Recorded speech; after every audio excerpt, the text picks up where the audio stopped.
je sais que vous avez une scène avec Michel Serrault, on va en reparler tout à l'heure dans le film. Merci d'être avec nous. On va passer à Europe 1, retrouver Jean-Pierre Montanet pour savoir quelles sont les questions que vous vous posez, que vous avez envie de leur poser ce soir. Jean-Pierre est lui aussi en direct avec nous. Bonsoir Jean-Pierre. Voilà, au milieu. Bonsoir Guillaume, bonsoir Valérie. Beaucoup d'appels ici, tous azimuts, hein, sur les acteurs, sur le métier. Comment devient-on comédien? Faut-il avoir absolument un agent pour réussir dans la profession? Pourquoi les acteurs français réussissent-ils peu à Hollywood? Et puis des questions aussi assez crues sur la vie privée des acteurs, sur leur turpitude, leur manie, leur tic. Et puis les téléspectateurs s'adressent aussi directement aux acteurs. Question à tous les invités du plateau, par exemple, quel est pour vous l'acteur du siècle? Question difficile. Question à Gérard Depardieu. Hein. Quel effet cela vous a fait de jouer Obélix, une BD qui a dû nourrir les rêves de vos enfants? Et puis une question à Claude Brasseur. A-t-il été influencé par ses parents? Il y a beaucoup de questions aussi pour Jean-Paul Belmondo. Les téléspectateurs sont très soucieux de son état de santé. Et il y a beaucoup de témoignages de sympathie pour tous ces acteurs. Et donc continuez à appeler. Et on se retrouve dans quelques instants. Merci, on va commencer. Oui, absolument. On va commencer par Madame Marassard. Alors... Est-ce que le fait d'être acteur, connaissant les galères que vous avez traversées, est-ce que le fait d'être acteur vous a sauvé quelque part? Le fait d'être acteur m'a bien arrangé. Parce que quand on fait un hold-up, on demande à la police de barrer la route. Non, mais c'est vrai que le fait d'être acteur, ça peut arranger, ne serait-ce que pour dire des textes. Ça, déjà, ça libère beaucoup. Voilà, moi, je trouve que c'est vrai que je m'intéresse aussi à des jeunes qui ont des difficultés. Je leur fais travailler des textes. Je trouve que ça libère beaucoup et c'est très bien, même si on ne comprend pas toujours ce qu'on dit, parce que moi, je ne comprends pas, je ne comprenais pas. Hein. D'ailleurs, je continue de ne pas comprendre la plupart du temps. C'est vrai. Eh bien, je fais comme si. Et ça m'arrange beaucoup. Voilà. Est-ce que vous avez l'impression, Gérard, que c'est un métier aussi qui vous a sauvé, mais qui reste quand même dangereux? Le fait de se montrer perpétuellement, la tension, c'est pas le métier le plus facile du monde. Oui, mais enfin, pour moi, d'abord, ça m'a pas sauvé, ça m'a donné envie de vivre encore plus. Et puis, c'est vrai que c'est complètement privilégié. Maintenant, dangereux, je ne sais pas. Vraiment, je ne sais pas. Je pense qu'il y a des... Je sais pas, ça dépend des... C'est pas le métier qui rend dangereux, c'est ce qu'on a. Je pense que si jamais il y a une faille, elle s'arrange pas avec ce métier. Mais non, dans ce métier, je mange énormément, voilà. Obélix. C'est dangereux, oui. Non, puis on rencontre des gens merveilleux, voilà. Alors on va découvrir un extrait du film de Bertrand. Oui, exactement, parce que moi qui est quand même Josiane, on va le voir. Voilà, vous avez remarqué qu'il y a une seule femme sur ce plateau, c'est Josiane Balasco, qui est également en fil rouge dans le film de Bertrand Blier et les acteurs. Et alors, je voulais savoir d'abord si vous vous sentiez un peu seule et dans le film et ce soir. Oh non, moi j'adore être avec les hommes. Ah bon? Et puis c'est pas n'importe qui, regardez, tous ces mecs qui sont pas mal, bon, pas tous forcément, mais bien, en général, je dis pas qui je préfère, mais c'est un peu plus qu'une équipe de foot. Et vous demandez, je crois, un pot d'eau chaude à un serveur. Et Villeray, qui dans cette affaire-là est quand même un peu critique, vous dit, alors, je connais plus la phrase exacte, mais « Garçon, est-ce que je peux avoir un peu d'eau chaude ?» Et Villeray vous répond, ça y est, en gros, c'est fini, il t'écoute plus. Est-ce que tu l'as bien joué? Ouais. Est-ce qu'on vit avec ça toute la vie, enfin toute une vie d'acteur, puisqu'il faut être sincère. Non, mais ça, c'est le drame de l'acteur, c'est que tout à coup, on ne l'écoute plus. Et c'est le problème de cet acteur-là, Marielle, qui est le personnage que je joue. Généralement, je joue toujours des personnages. Là, je joue le mien et je ne sais pas si je suis vraiment le personnage, d'ailleurs. Mais c'est le problème, c'est ça, un acteur qui parle et on ne l'entend plus. Mais vous vous en êtes rendu compte? Mais c'est une obsession de l'acteur, ça, probablement. Mais est-ce que vous vous en êtes parfois rendu compte sur scène, rendu compte dans un film? Oui, ça, souvent, oui. Souvent, bah oui. Non, il arrive que les acteurs emmerdent le public, ça arrive. Quand ils jouent un mauvais auteur, ce qui n'est pas le cas avec Blier, quand ils sont pas dans le coup, quand tout ça, ça arrive. Voilà. Et puis, avec le temps passant, on peut se dire qu'un jour, on vous écoutera plus. Voilà. Et Jacques Villeray, c'est pour ça que vous avez fait un one-man show, enfin beaucoup de one-man show, vous. C'est pour pas être pour vous retrouver seul, pour être tranquille, pour exprimer cette timidité, pour pas avoir les autres qui sont autour de vous. Non, c'est un hasard total. Hasard total, une curiosité simplement. J'avais fait ce qu'on appelait à l'époque du cabaret. Donc c'était des numéros de 10 minutes, puis ça m'a amusé, j'ai fait 20 minutes. puis une demi-heure, et puis après, je suis arrivé à l'heure fatidique, quoi. Mais après, j'ai éprouvé le besoin de jouer avec d'autres. J'aime bien la scène en général. Ce qui est intéressant, là, c'est que lorsqu'on a demandé la définition à Michel Serrault de ce qu'était un acteur, il a dit « je préfère comédien ». Et on se rend compte qu'il y a ici sur ce plateau réuni, plusieurs façons d'être comédien. C'est-à-dire qu'on peut soit pousser la porte d'une école, et on peut aussi passer par la fenêtre. Enfin, chacun... Et quel est le point commun à vous tous? On peut faire les deux. On peut faire une école et puis des choses tout seul, quoi. Et le point commun, c'est quoi, alors? C'est d'être bien. Oui, point nécessaire. Vous voulez dire quoi, mon cher Gérard? Rien, d'être bien avec un texte qui nous plaise, avec des gens, des acteurs et des actrices qui nous plaisent aussi, c'est formidable. Moi, les premiers films que j'ai tournés, c'était Michel Serrault, et plein de monde autour. Bon, c'était extraordinaire. Voilà, j'étais privilégié, je parlais avec eux. Mais quand Bertrand vous en plafonne dans un panneau publicitaire dans le film... c'est très bien, là. Ouais. Et il y a un policier qui passe, on voit le casque qui dépasse et il dit... J'ai pas besoin de tourner pour m'en plafonner. Ouais,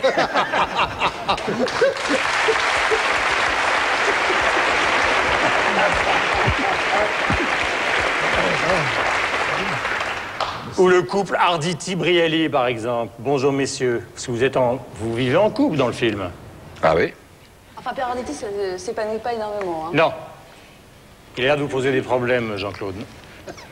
Quand vous avez reçu ce texte où on vous a demandé de vivre en couple, en dehors du fait que le texte est hilarant, c'est quand même assez bizarre pour des acteurs de discuter de leurs problèmes domestiques. Arditi, Brielli, Jean-Claude qui lui dit « moi je refuse de jouer les homosexuels », vous vous promenez dans ce quartier des Champs-Élysées, vous vous courez derrière, c'est particulier. Bah oui, c'est particulier, mais c'est bien que ça soit particulier, justement, parce qu'au fond, la demande de Blier était suffisamment originale pour qu'on ait envie de la faire. Et que l'originalité de ça, c'est que, effectivement, c'est pas tout à fait notre vie, puisqu'on ne vit pas en couple de cette manière-là ensemble, mais on se connaît bien. Ça s'appelle des acteurs, mais ça pourrait s'appeler autrement. Et peut-être c'est ça qu'il faut dire par rapport à ce film-là, c'est que c'est un film, c'est probablement un film sur les acteurs, mais c'est surtout un film sur les autres, sur les hommes. Entendez, hommes-femmes, bien qu'il y ait peu de femmes. Voilà. C'était ça le plaisir. Jean-Paul. Voilà, Jean-Paul, est-ce que vous avez eu l'impression, en lisant le script, justement, qui est très écrit, très drôle, quand même, qu'on se moquait un peu de vous? Ah bon, on se moque de moi? J'ai pas remarqué, moi. Non, je sais pas. Non, mais quand Serrault dit « vous êtes toujours très heureux, tout va bien », comme si vous ne laissiez passer aucune faille, c'est peut-être de la timidité. Non, vous savez... Je crois que c'est pas parce que je m'appelle Belmondo dans le film que c'est ma vie. Et je crois qu'un acteur, on est appelé on peut jouer des imbéciles, on peut jouer des héros, ça fait partie de notre métier, on joue tout. Donc ça ne me choque pas du tout. Et le fait de jouer pour la première fois avec Michel Serrault? Ben, c'était un grand plaisir parce que j'aime beaucoup Michel et en tant qu'acteur et en tant qu'homme. Donc j'étais très heureux de me trouver face à face avec lui et j'espère qu'on refera quelque chose ensemble. Vous savez que même sur le plateau, maintenant, on se sent un petit peu ému parce que, d'abord, de vous avoir tous ici avec les gens qui ont envie de vous poser des questions, mais dans le film, vous lui dites à Michel qui se pousse un peu du coude pour être toujours devant. Oui, mais tout ça, c'est un jeu. Mais il vous connaît, Bertrand. Non, mais il nous connaît, oui, mais enfin, Michel Serrault est un acteur très convenable et il s'amuserait pas à pousser les gens pour avoir la vedette. C'est un acteur, un vrai acteur, donc, ou un comédien, comme on veut. Mais je crois pas que ces choses-là existent vraiment. Pas chez les bons, en tout cas. Tout à l'heure, il y a des gens au Standard Europe 1 qui demandaient des nouvelles de votre santé.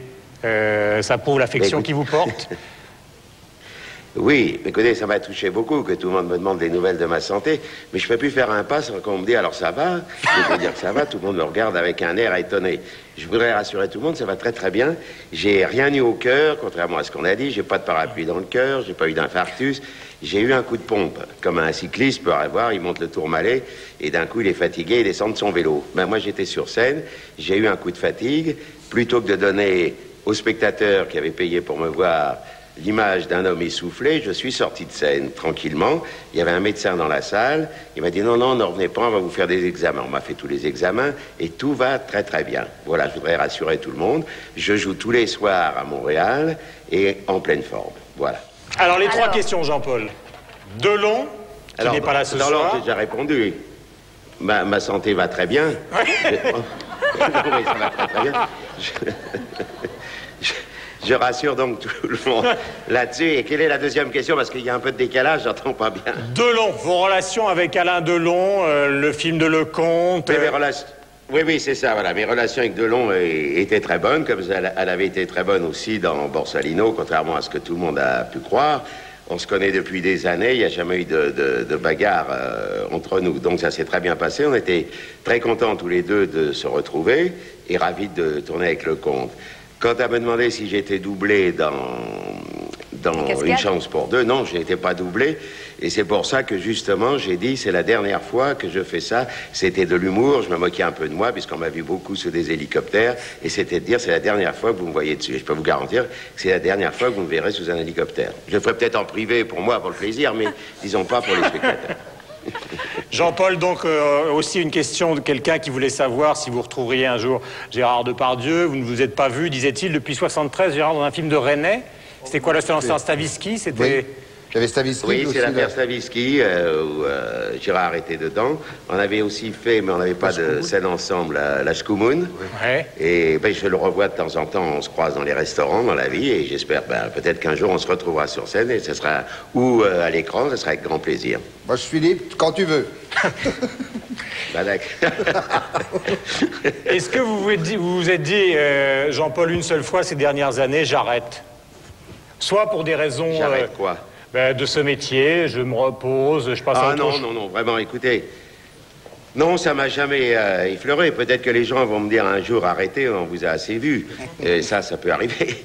Mais moi, j'ai toujours envie de jouer, je suis toujours heureux d'être sur une scène. En ce moment, je suis tous les soirs là à jouer Frédéric, je prends un plaisir énorme. Je m'arrêterai peut-être le jour où je me dirai, j'ai plus envie, où j'irai en traînant les pieds. Ça m'est pas encore arrivé. Et puis le jour où ça m'arrivera, je partirai sans vous le dire, discrètement. Merci Jean-Paul. J'ai lu dans une interview que vous disiez au fond les acteurs, ce qu'il faut c'est qu'ils soient à l'heure et puis surtout qu'ils inventent, qu'ils créent. Et d'ailleurs votre voisin Claude Rich dit dans un autre texte, il dit « Nous on est là pour l'art, on est vraiment là pour faire quelque chose, inventer quelque chose tous les jours ». Est-ce que vous ressentez ça vraiment à chaque fois que vous rentrez sur un plateau de théâtre, de cinéma? C'est-à-dire de chercher quelque chose de nouveau? Oui, on cherche sans arrêt. Enfin, moi je cherche sans arrêt. Chaque fois, j'aime faire des exercices, j'aime découvrir de nouvelles personnes, de nouveaux textes, de nouveaux metteurs en scène, recommencer avec quelqu'un d'autre, avoir des familles, se reconstituer une autre famille. C'est un métier de bohémien extraordinaire. Le métier de comédien, je crois qu'il y a une chose. On est choisi, hein. C'est pas nous qui choisissons. Mais si on arrive à être choisi par ceux que l'on choisit, c'est suprême. Claude Brasseur, est-ce que votre père vous a poussé? Parce que tout à l'heure, il y avait une des questions qui était posée au Standard européen. Beaucoup de jeunes qui vous regardent ce soir et qui se posent quand même la question de savoir s'il faut faire ce métier, si c'est compliqué, si c'est dangereux. Qu'est-ce qu'il vous a dit, papa Brasseur? Est-ce qu'il était vraiment pour le fait que vous fassiez ce métier? Mon père m'a dit, je te supplie d'une seule chose, c'est de faire la même chose que moi. Mais quand il disait ça, il ne voulait pas dire « sois acteur », il voulait dire « fais ce qui te plaît ». Je pense que mon père était disposé à m'aider, quoi que j'ai décidé. Et c'est vrai qu'on me pose souvent cette question. Est-ce que... En fait, c'est une question qu'on me pose souvent, mais que j'avoue, moi, je ne me suis jamais posée. Est-ce que finalement, des gens comme votre papa s'intéressaient autant au cinéma qu'ils ne s'intéressaient au théâtre? Non, je vais être un peu sévère, je vais vous dire un peu. Mais enfin, bon, c'est une boutade. On est franc. Il y avait, quand je me souviens de leur conversation, vous parliez tout à l'heure de Jouvet, pas de Gabin, parce que Gabin, effectivement, a fait une énorme carrière au cinéma, mais les Berry, Jouvet, Salou, Errand, effectivement, avaient, vis-à-vis du cinéma, un peu les mêmes rapports que nous avons aujourd'hui avec la pub. C'était vraiment leur métier. Ils considéraient que leur métier, c'était le guignol, enfin, c'était le théâtre surtout, et souvent, ils faisaient du cinéma pour payer leurs impôts. Ah bon? Oui. Franchement, il vous l'a dit? Très franchement. Et je vous avoue que très souvent, des comédiens qui ne sont pas là, mais des jeunes comédiens, quand mon père a réussi à les rencontrer, ou plus exactement, quand ces jeunes comédiens réussi à les rencontrer, ils démythifiaient complètement, même les enfants du paradis. On disait, oui, on s'amusait bien avec le petit Marcel, on se marrait bien, mais bon, ils ne prenaient pas ça au sérieux, et jamais de leur vie, il envisageait tous les acteurs, tous les merveilleux acteurs qui participaient aux Enfants du Paradis, je prends ça comme exemple, ils n'ont jamais considéré pendant qu'ils tournaient ce film qu'ils étaient en train de tourner un chef-d'œuvre. Un chef-d'œuvre. Non. C'est vrai, parce que tout à l'heure on a vu Marlène Dietrich, qu'elle vous a confondu avec Gérard Philippe. Je crois que vous racontiez ça dans vos mémoires. Oui, c'est exact. Mais ça s'est passé où, mon cher Jacques? Racontez-nous tout. Eh bien, c'était un dîner chez un auteur, bon, enfin, sans grand intérêt, qui s'était réfugié à Hollywood pour des raisons racistes et qui nous avait invités, qui avait invité quelques Français qui étaient là-bas à l'époque. Je parle des années 50 à peu près. Et je me suis trouvé assis à côté de Marlène Dietrich dans un état d'admiration et je dirais de confusion, mais enfin j'étais gaga de bonheur d'être à côté de cette femme que j'avais depuis toujours admiré beaucoup. Et à ma stupéfaction, je n'avais pas encore fait le film que j'ai fait là-bas, aux États-Unis, mais j'avais fait une figuration dans un film de M. Marcel L'Herbier, où je jouais le comte d'Artois, pour changer. Et où je tenais vaguement une pique, enfin, c'était très passionnant.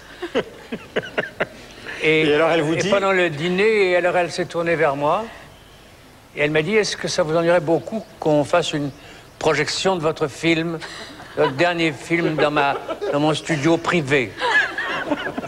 Je lui ai dit, non madame, je serais flatté et ravi, mais je ne vois pas très bien l'urgence de ça. Enfin, bon. Elle m'a dit, oh si, ce serait merveilleux. Et alors, je voudrais savoir aussi, enfin c'est un peu indiscret, mais comment vous êtes-vous entendu avec Micheline Prel? Alors je lui dis, mais malheureusement, Micheline Prel ne faisait pas partie de cette distribution. Et comment, vous n'êtes pas... Vous n'êtes pas Gérard Philippe? Non, madame. Et là... Et j'ai vraiment vu le moment où j'allais recevoir une tronche dans la gueule.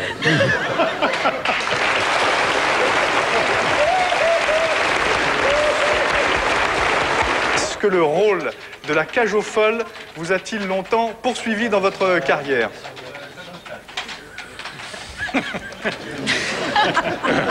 Vous voulez répondre pour moi? Vous voulez des réponses, mais dans quel ordre? Parce qu'il faut parler, mon chéri, aussi. C'est toi qui es en cause, là, pour oui. Qu'est-ce que vous voulez savoir? Quelle est la question? La cage aux folles, Michel. Et surtout votre amitié avec Jean Poiret, parce que bien au-delà de ces séquences. Oui, je raconte ma vie, alors. Non. La cage aux folles, c'était un truc, une chose tout à fait extraordinaire. Mais il faudrait que ça serait très long à raconter. Car les gens pensent que la cage aux folles, c'est venu comme ça un jour. Avant la cage aux folles, on avait fait avec Jean un sketch qui était extraordinaire, que j'aimais beaucoup, quand on avait fait sur les antiquaires. Je raconte ça parce que Jean, que j'aimais beaucoup, et que tout le monde admire et qu'on regrette évidemment, Jean adorait, toi tu le connais, tu as joué des trucs qu'il a adaptés, etc. Il adorait travailler d'après des pièces qui existaient, dans le Feydeau, etc. Mais un jour, il a été voir, je crois que c'était à la Comédie des Champs-Élysées, l'Escalier. Et on jouait ce sketch sur les antiquaires, au théâtre de 10 heures, et il me dit... On y était ensemble d'ailleurs, parce qu'on allait sur le soir de relâche, c'était le seul moment où on pouvait aller au théâtre, on jouait tous les soirs. Et il me dit, je suis sûr qu'on peut faire un vaudeville sur le même thème. Et bien, 6 mois après, il y avait la pièce, et on a joué la pièce. C'était une folie, mais c'était... je ne sais pas si les gens se rendent très bien compte de ce qui s'est passé, parce qu'on pourrait dire que Poiret et Serron ont donné en quelque sorte, à l'époque, le feu vert. C'était pas commun, ce genre de spectacle. Et de mettre en scène des messieurs comme ça, c'était pas... D'ailleurs, je dois dire qu'au départ, on avait très peur. Et puis, quand on a vu qu'on ridiculisait pas, que c'était drôle, mais qu'on ne ridiculisait pas les personnages, eh bien, les gens ont été, je crois que ça a été, enfin, ça a été un grand succès. Un triomphe, et les gens étaient extrêmement touchés. Mais pour nous, ça a été une folie. Mais on avait un peu peur, parce que, comment est-ce que... Nous, ça nous amusait. Beaucoup d'amis autour de nous qui aimaient la pièce. Mais je dois dire que même le soir de la Générale, j'avais le trac. Et ça s'est déclenché, disons, dans la deuxième scène. Je crois que tu étais là. Ouais. Et tu m'as dit, on était tendus, comment ça allait se passer? Parce qu'on n'y allait pas. Je veux dire, c'était fort quand même. Hein. Moi, j'avais des plumes comme ça. Je montrais mes fesses ou presque. Enfin, je veux dire, c'était pas... Elles étaient belles à l'époque. Et...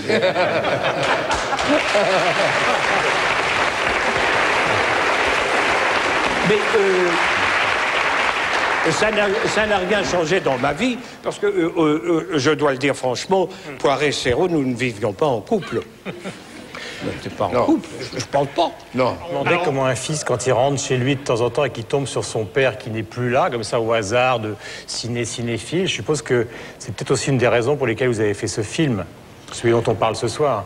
Oui et non. Enfin là, en l'occurrence, quand je vois mon père, sur ce qui arrive très fréquemment, je zappe.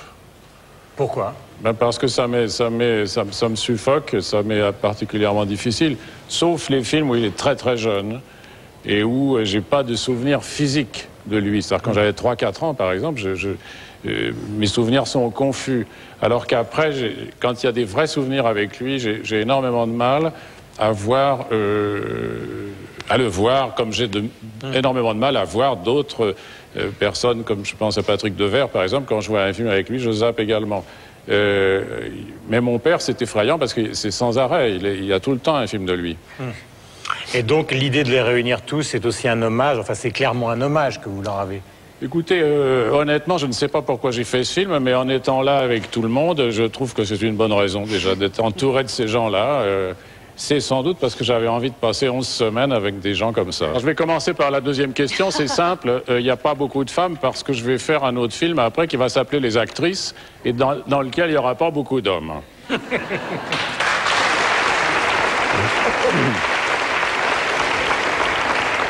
Si je peux me permettre, Monsieur Blier, je m'inscris en faux. Nous avons préparé cette émission ensemble aussi. Et vous m'avez dit, je réponds ça pour balayer d'un revers de main ce qu'on me dit. En fait, c'était vachement bien d'être avec un plateau de mecs. J'avais pas envie d'avoir des gonzesses hystériques, je cite vos termes. Mais il y avait Josiane, et Josiane, c'est pas pareil, on peut lui parler comme à un mec. Oui, non, ça c'est pas moi qui ai dit ça, c'est Michel Serrault qui a dit ça. Ah, d'accord. Tout le monde moi, je suis sourd, j'entends rien. C'est pas honte, c'est toi. C'est toi.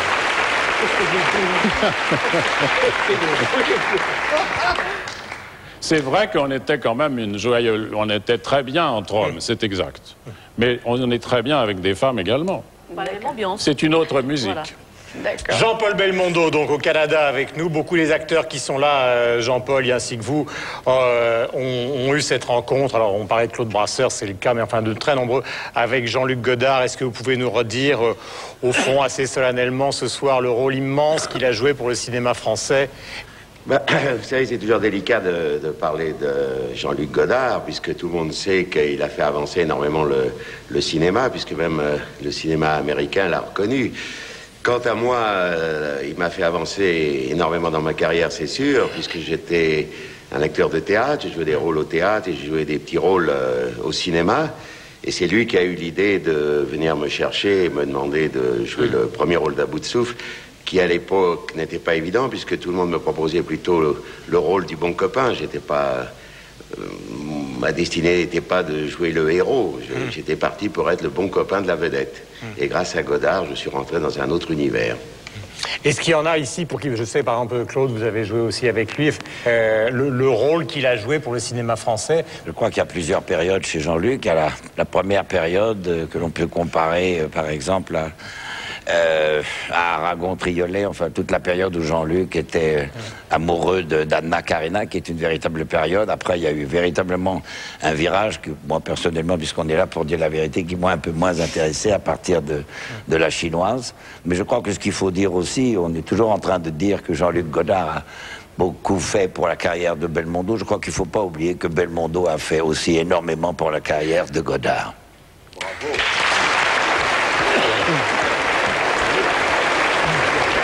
Jean-Paul,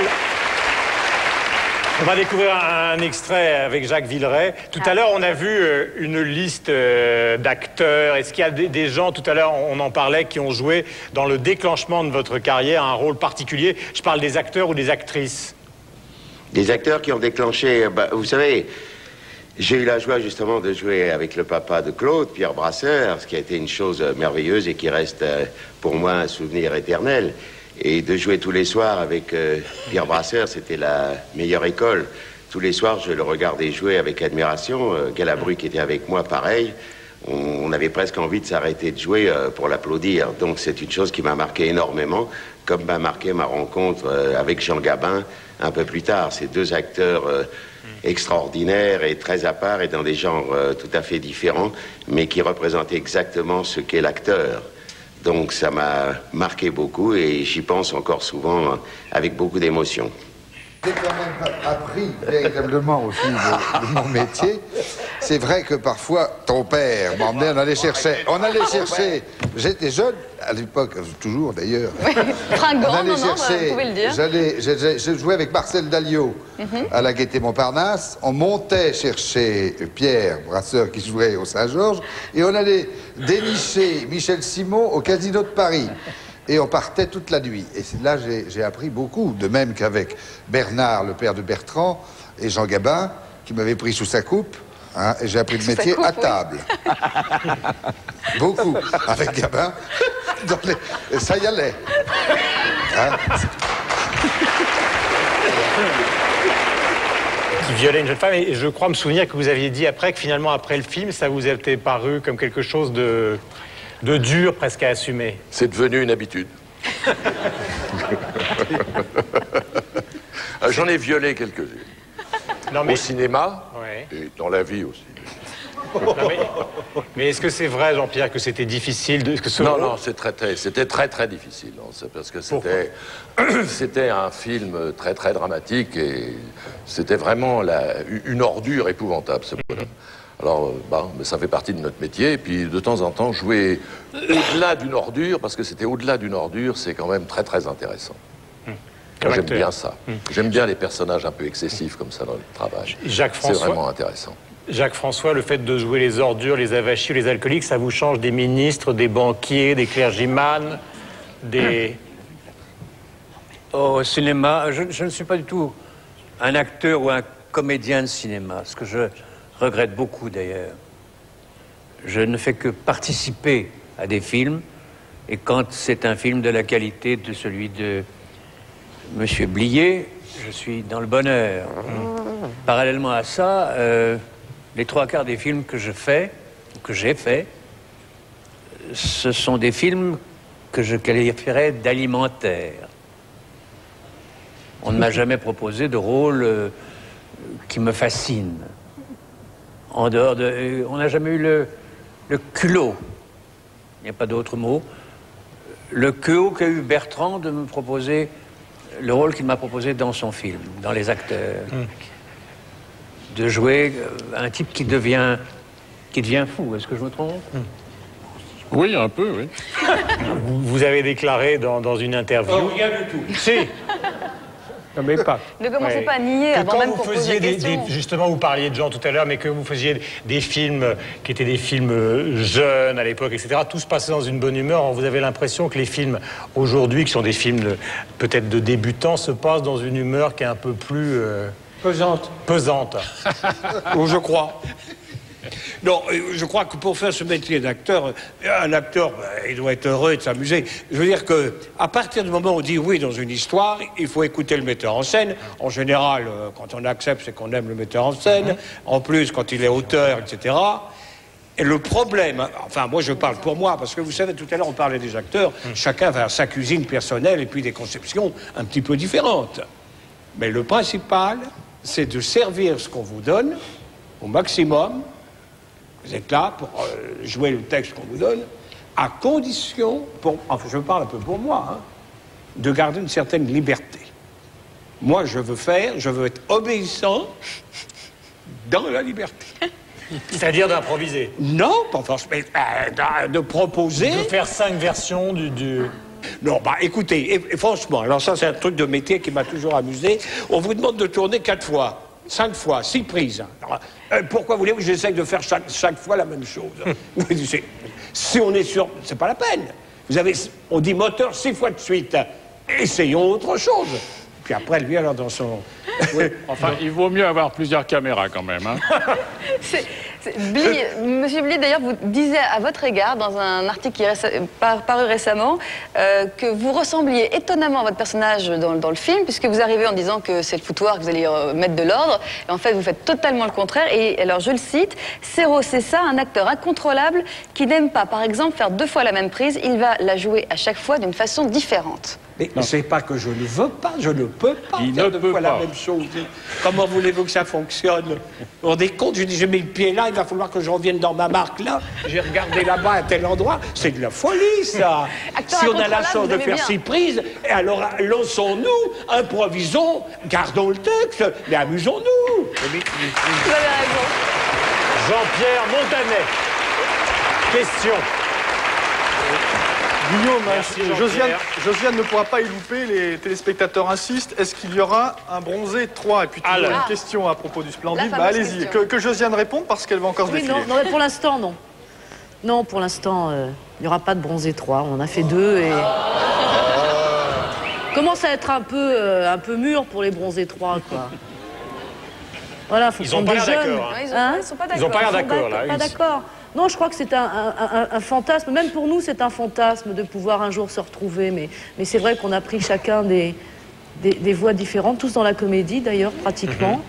Et qu'arriver à se retrouver pour écrire ensemble, déjà c'était un bordel monstre à l'époque. On était 6 à écrire et à s'engueuler, à rigoler. Enfin, c'était très, très palpitant.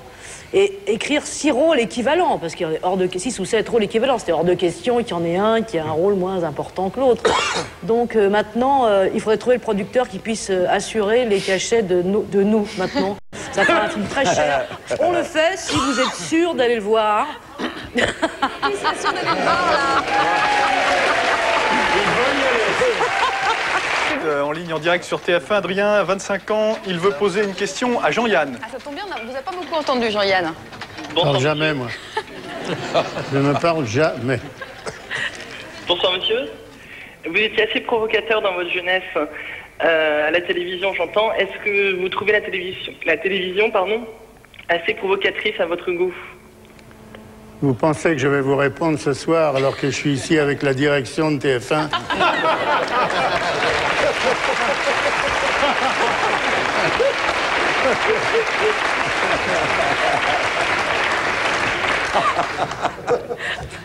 C'est clair. Mon cher Jean.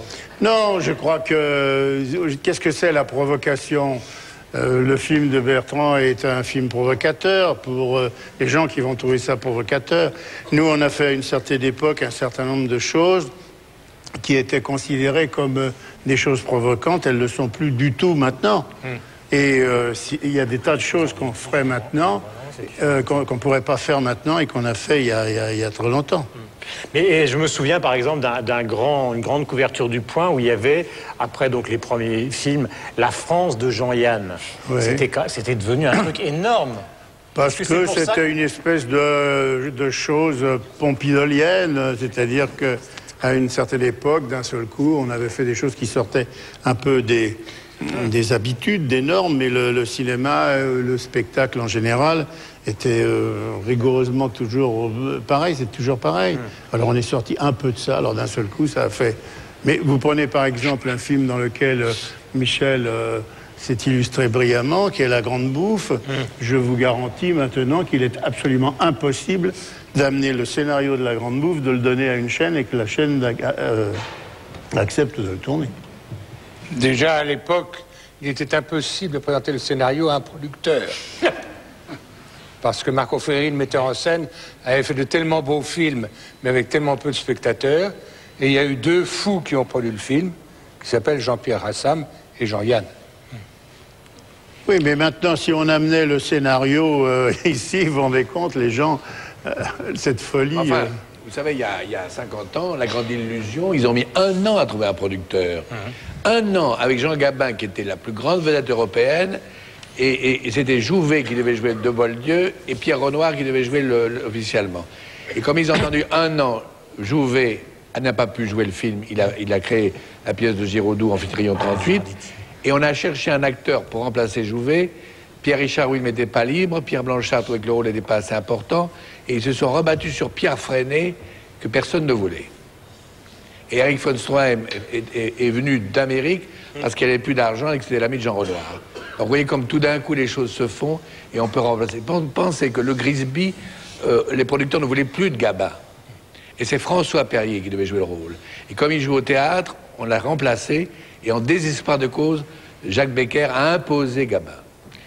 On a beaucoup parlé là de télévision, de films qui se vendent pas. Moi, je voulais poser une question à Pierre Arditi ou même Gérard Depardieu, parce que vous tournez aussi assez régulièrement pour la télévision, et même de plus en plus d'acteurs jouent pour la télévision. Pierre Arditi, Gérard? Moi, je trouve qu'il n'y a pas trop de différence sur les sujets. Moi, j'aime beaucoup les... C'est vrai qu'au cinéma, en ce moment, comme l'argent vient des télévisions et que ça va passer, c'est cadré.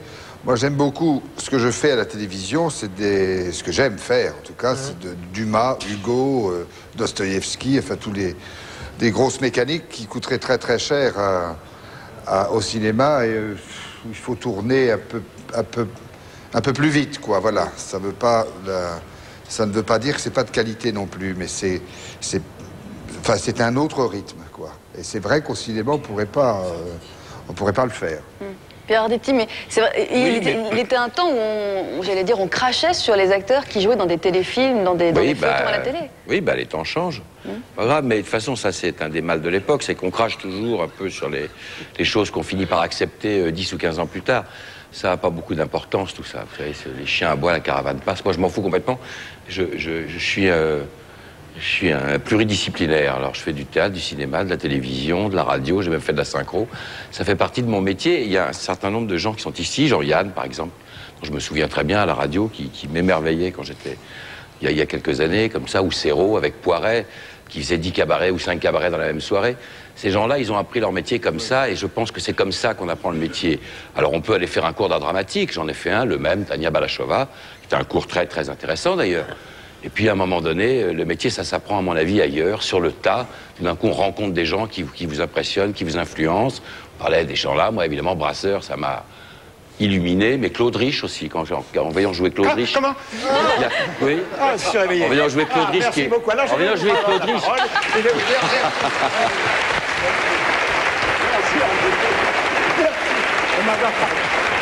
Il y a une chose. Ne vous inquiétez pas, Claude Rich, on va s'occuper de vous. Hein. C'est vrai, il faut un peu tordre le cou maintenant à cette histoire de télé, pas télé, comme ça. Il vaut mieux faire une bonne télé qu'un mauvais film. Il vaut mieux jouer une bonne pièce de théâtre qu'une mauvaise télé. Tout ça, ça veut rien dire. Moi, je trouve pas de producteurs qui peuvent faire 8 heures de cinéma.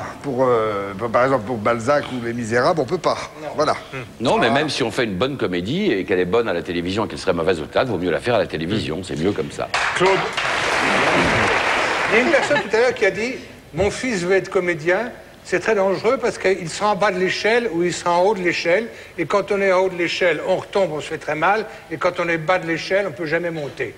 C'est une vision absolument fausse du métier d'artiste en général et de comédien en particulier.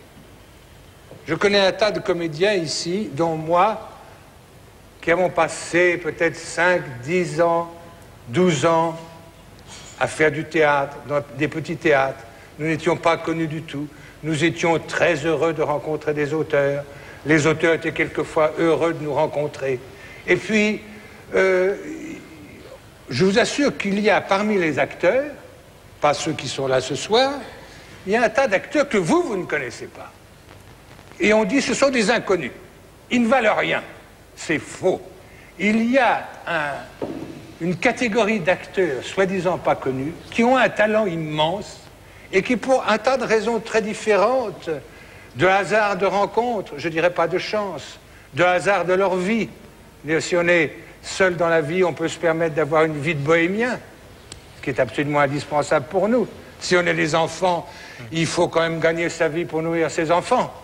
Mais si on a le talent d'être bohémien avec des enfants, c'est splendide. Voilà, c'est comme ça que je vois le métier de comédien, vous comprenez? Alors, si votre fils a une passion dans la vie, s'il a une passion dans la vie, et c'est la passion d'être acteur, eh bien, il a une passion, c'est magnifique. Ce métier d'acteur, musicien, artiste, etc., comédien, chanteur, danseur, d'écriture, enfin tout, ne le faites jamais pour l'argent. Voilà.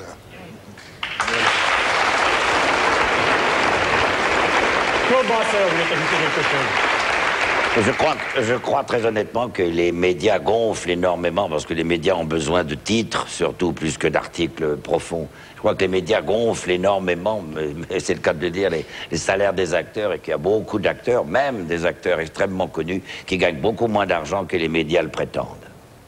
Je voudrais encore même ajouter un mot encore, puis je m'arrêterai.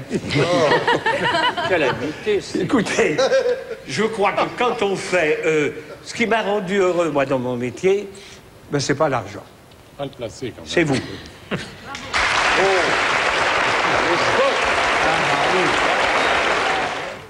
Si j'étais tombé sur une actrice enquiquinante, ça aurait été de ma faute.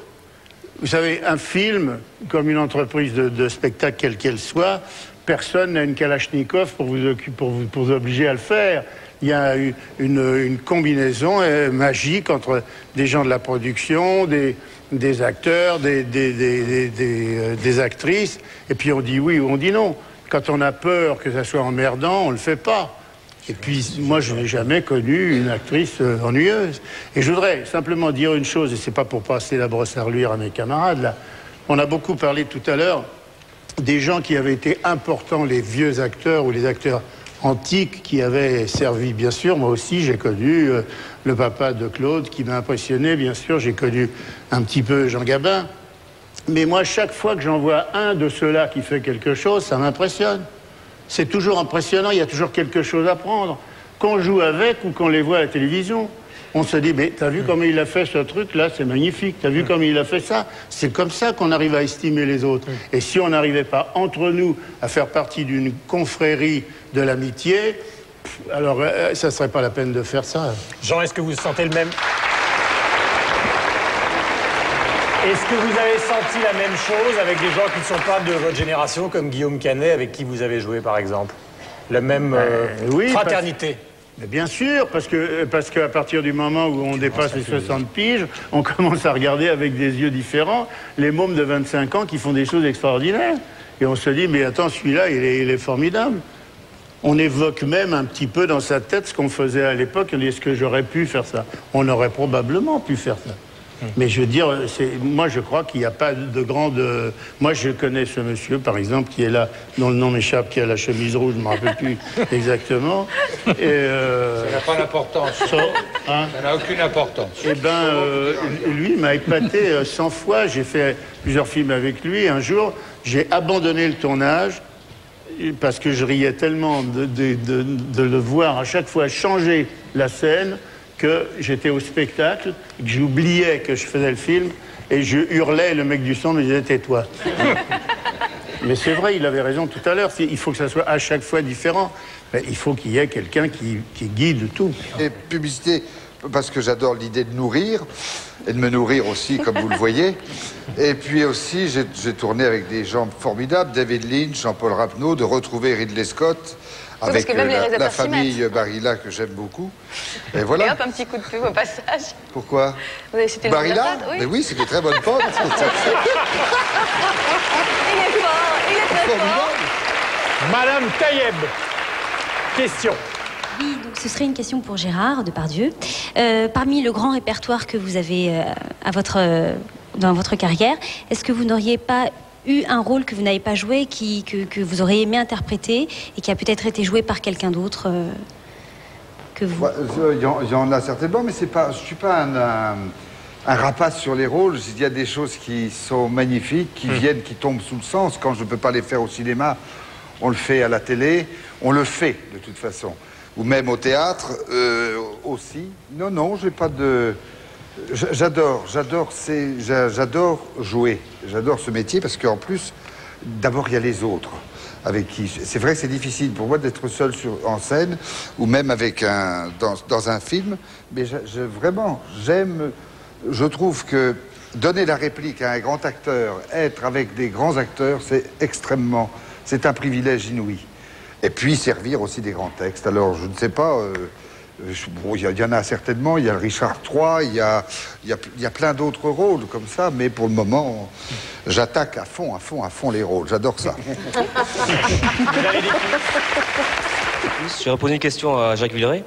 Et concernant le choix des rôles, est-ce qu'on vous les propose souvent, tout le temps, ou alors est-ce que par moment vous demandez à un producteur je veux faire ce rôle-là, est-ce que tu peux me le faire faire, ou ça revient un peu à ce que disait Monsieur François tout à l'heure. Vous disiez à chaque fois le rôle qu'on me propose, et j'ai pas entendu dire le rôle que je voudrais faire quelque chose, quoi. On peut des fois attendre la perche, ou en tout cas mettre un peu plus de soi-même dans certaines choses qu'on vous propose. Mais le plus souvent, on vous propose un rôle, c'est pas vous qui allez taper à la porte et je veux faire ce... Non, je suis un mauvais exemple, mais ça m'est jamais arrivé. Ou ce que disait Gérard Depardieu tout à l'heure aussi, il a des rôles qu'il aimerait bien faire. Est-ce que ça viendra l'idée d'aller frapper à une porte et de dire je veux faire ça, quoi? Oui, pourquoi pas. Ouais. Oh, moi, je frappe toujours, il n'y a pas de problème. Non, bien sûr. Et je l'ai fait pour Monte Cristo, par exemple. J'ai frappé aux portes. D'accord, on n'a pas dû vous chercher. Non, c'est moi qui suis venu le prendre. D'accord, ok, merci. Le Standard, Jean-Pierre Montanet, question à nos amis. Oui, et maintenant on a Juliette qui est en direct sur l'émission, toujours l'interactivité. Juliette qui veut poser une question à André Dusselier. Bonsoir Juliette. Oui, bonsoir, j'aimerais savoir si quand vous avez tourné des scènes d'amour dans vos films, est-ce que vous avez eu droit à des scènes de ménage de votre femme après? C'est un trick ça, hein? Non, parce qu'on sait bien que c'est du jeu et ça se sait, on en parle et puis c'est une évidence, quoi, parce que on se prête à une situation. Je pense que vous le supposez, qu'on ne se laisse pas aller à la vérité des choses. Quelquefois, il peut nous arriver, cela dit, quand on joue un rôle, d'avoir un sentiment, de se laisser aller à un sentiment pour une partenaire. Et après, quelquefois, on a du mal à retomber dans une réalité, quoi. Il y a vraiment deux mondes, quoi. Il y a le monde de la comédie, du jeu, et qui doit rester un peu une bulle. Et puis la réalité, ça n'a rien à voir. Vous avez votre un souvenir, en tout cas le premier baiser que vous avez donné au cinéma, vous étiez tremblant, c'était avec qui? Comment ça s'est passé? Je crois que c'était avec Bernadette Lafont, dans un film de Truffaut, Une belle fille comme moi. Et j'étais sûrement tremblant, mais beaucoup plus parce que c'était mon premier film que parce que c'était Bernadette Lafont, parce qu'elle m'impressionnait pas plus que ça, parce qu'elle était très, très chaleureuse, quoi. Et donc, entre acteurs, on s'entend toujours bien, c'est toujours assez facile, on a un contact immédiat. Michel, est-ce qu'il vous arrive d'être très mauvaise humeur, par exemple, sur un plateau? Parce qu'il y a forcément, on le sait, des rivalités. Il faut quand même dire une chose, c'est que c'est un poète, c'est un auteur, il raconte et nous fait dire des choses qui n'ont rien à voir avec la réalité. Il me fait dire... Qu'est-ce que tu m'as fait dire comme méchanceté? Rien. J'aime pas le théâtre, j'aime pas ceci, j'aime pas cela. C'est pas vrai. Bah, il m'a fait beaucoup de peine. Alors moi, comme un imbécile, j'ai dit oui. Puis là maintenant, alors il me... Non, je crois qu'il nous connaît bien. Alors il s'amuse. Et puis comme il disait tout à l'heure, je pense que les acteurs, les uns ou les autres, on a quand même une petite dose d'humour. On peut s'amuser aussi. Non, Mais je voudrais... Ce qui m'a effrayé quand on t'a posé la question tout à l'heure, c'est vrai que des fois, nos rôles, on déborde dans la vie et ça peut être pour les gens qui sont proches, ma femme par exemple, il y a des moments difficiles, c'est vrai. Moi, ça m'est arrivé, je ne devrais pas faire ce genre de confidence, mais quand j'ai joué le docteur Potiot, ma femme ne descendait plus. Non, ne rigolez pas. Mais, on parlait tout à l'heure d'argent et il y avait une chaudière au sous-sol. Et il faut fournir, il faut mettre. Eh bien, habituellement, on descendait tous les deux parce qu'il y a un seau de charbon, etc. Et Madame Serrault, pendant un bon moment, me laissait descendre seule. Voilà, c'est des choses qu'il faut éviter. Maintenant, ça va mieux, mais... Et c'est le moment, donc... de l'émotion, de réserver un triomphe à ceux qui vivent ensemble depuis des années. Pour ce coup-là. Michel Morgan, Gérard Houry.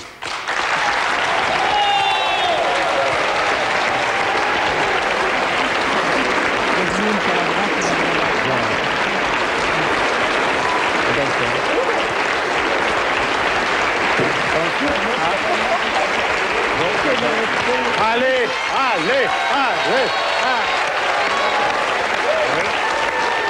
Voilà.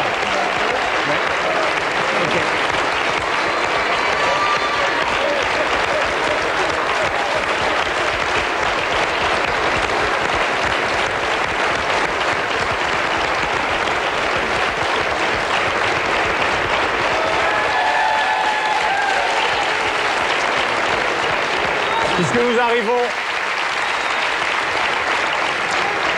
Puisque nous arrivons au terme de cette émission, je vous remercie évidemment tous d'être venus, mais je voudrais savoir, Gérard, voilà, ça oui, boum boum boum. Ouais. Je voudrais savoir, Gérard et Michel Morgan, ce que vous avez pensé des questions qui étaient posées par les gens visiblement passionnés par ce métier, et visiblement on a le sentiment en fait que tous ceux qui sont derrière vous, et vous y compris, faites partie de leur vie. Les gens qui nous regardent ce soir, les gens qui ont posé des questions et les gens qui étaient au standard. Est-ce que parfois ça vous a gêné, Michel, d'appartenir à un pays, à des spectateurs, ou est-ce que pas du tout? C'est à vous de me le dire. Ils vous l'ont dit, Michel. Mais ils l'ont dit. Je crois que nous avons assisté là à cette émission, puisque nous sommes les invités surprises, et nous avons assisté à l'émission, donc à toutes les questions qu'on a posées à cette magnifique brochette d'acteurs. Que j'aurais bien voulu avoir tous ensemble, mais ce n'était pas possible puisque Blier l'a fait. Mais les questions qu'on a posées ont toutes été judicieuses, passionnantes. On nous les a souvent posées. C'est toujours quand même un peu les mêmes questions qu'on pose dans ces cas-là, mais tout le monde y a répondu de manière brillante. Alors, qu'est-ce que vous voulez qu'on ajoute de plus, nous deux? Ben, le fait d'être là est déjà un grand bonheur. Sinon, d'être heureux parmi vous et d'être là ce soir et de recevoir cet accueil et qui visiblement vous touche. Et ces applaudissements, c'est très émouvant et agréable. Alors, est-ce que quelqu'un, donc parmi les gens qui sont avec nous ce soir pour clôturer cette soirée, puisqu'elle est faite pour vous, est-ce que quelqu'un a envie de poser à Gérard ou à Michel Morgan une question, y compris d'ailleurs parmi les acteurs qui sont derrière nous? Quelle est l'impression que ça vous fait quand vous terminez un film et de savoir que pendant peut-être une période, une semaine, 2 semaines ou un mois, vous n'avez plus tourné? Est-ce que vous êtes bien quand vous tournez un film et après, bon, vous êtes un peu, pas déprimé, mais est-ce que vous préférez quand même être dans le tournage du film ou après? Écoutez, il y a ce qu'il y a de formidable dans le travail d'auteur-réalisateur, c'est que ce sont différentes périodes. Il y a la première période qui est le moment où on a l'idée, ensuite la période où on écrit, ensuite la période où on prépare, ensuite la période où on tourne, ensuite la période où on finit le film, et enfin la promotion qui est quand même la période la moins amusante parce qu'on vous pose toujours les mêmes questions et qu'on répond la même chose. Mais je crois que c'est ça qui est varié et qui est magnifique. Moi, c'est toutes ces périodes-là que j'ai aimées. Je dis un peu que j'ai aimé parce que vous le savez tous ici, et si vous ne le savez pas, j'ai beaucoup perdu la vue de mon œil droit et je ne vois plus grand-chose de l'œil gauche. J'ai pu voir ça quand je suis rentré pour m'asseoir, c'est déjà un problème. Alors, referai-je jamais un film? Ça, c'est ma douleur, ma passion et mon désespoir à la fois. D'accord, merci. Oui, bonsoir. Bonsoir. Bonsoir à tous. Je voudrais plus particulièrement poser une question à Gérard Houry, que je sais être un des dinosaures du cinéma français. Et je voudrais lui demander, sachant qu'il a beaucoup travaillé avec Louis de Funès, quelle est l'anecdote qu'il a de plus drôle avec Louis de Funès? J'en ai des tonnes, vous savez, avec Louis de Funès, et des tonnes d'histoires drôles.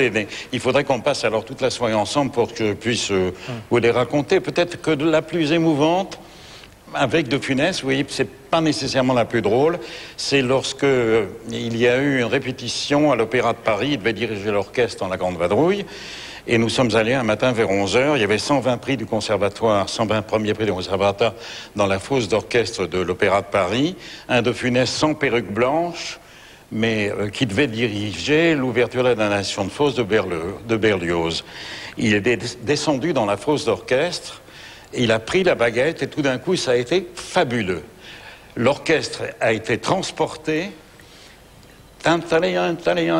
C'était formidable. Et à la fin, tout l'orchestre, les 120 premiers prix du conservatoire, ont applaudi sur leurs instruments de Funès, qui était fort musicien d'ailleurs, mais qui n'était pas un chef d'orchestre. Il s'est tourné vers moi, j'ai vu qu'il avait les larmes aux yeux, et il m'a dit « Tu m'as donné la plus belle joie de ma vie ». Voilà.